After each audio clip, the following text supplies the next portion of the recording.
perselisihan, maka ketika peraturan pemerintah belum lahir, ada kekosongan dan kita lah yang menjadi sengsara, kawan-kawan.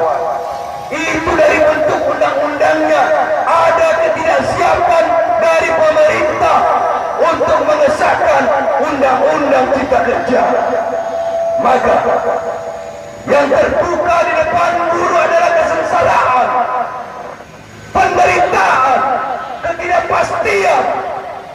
Maka saya mau katakan, ketika hari ini kami ingin menyatakan pendapat kami terkait penolakan kami undang-undang cipta kerja di depan istana penguasa itu,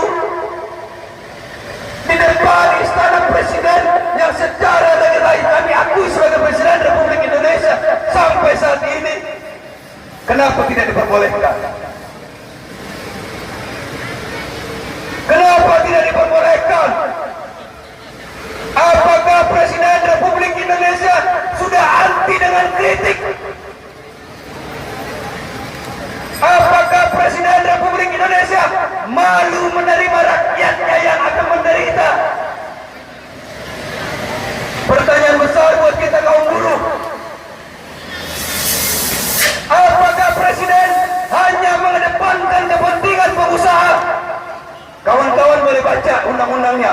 Kalau ada kantor dari pemerintah atau pengusaha Pindo yang bilang ini undang-undang untuk kepentingan bersama, bohong.